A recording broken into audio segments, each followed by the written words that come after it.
there's a big farm bill negotiation that comes up. Yeah. I've been in DC a couple of times for farm bills. I'll give an anecdote. I go in, I have a conversation with someone on a committee or in an office, and they're like, well, we can get this thing, but we got to go give the other guys this thing. And it clearly becomes this bill that today I think is rated at $1.5 trillion over whatever the budgeting period is.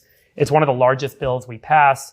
And the SNAP program is in it, so it serves the House of Representatives' interests. Yeah. And then all the farm programs are in it, so it serves the Senate interests, because the Senate is heavily influenced by rural states, by agriculture. That's right. Yeah. And so it's become this behemoth bill. Has.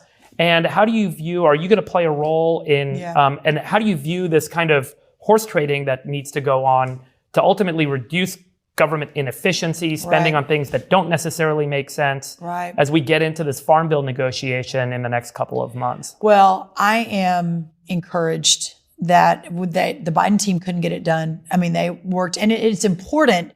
I know a lot of people are hating it, and they should, because it does become a Christmas tree of sorts, but the reference prices, which is what our farmers are paid on, have not been changed since the last farm bill, which was at the beginning of Trump 1.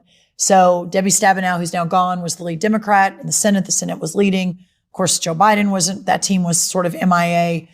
We've got a different team on the ground now. And one of the very first conversations I had with Amy Klobuchar, who took Debbie Stabenow's place as the lead Democrat, of course, now we're running the Senate. It's a little bit different, is how do we get this done?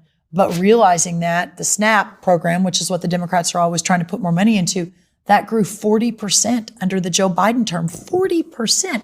The program that was already this gigantic, huge amounts of waste and fraud and abuse, it's now even more. And they did that on purpose, right? They knew it would be hard for us to roll that back. I'm underscoring your point that this is not going to be easy. That the farmer part of the farm bill is 15%, 1.5. The food stamp part of the farm bill is 85%. So I have been thinking about this, already having conversations and strategy sessions on both sides of the aisle, frankly.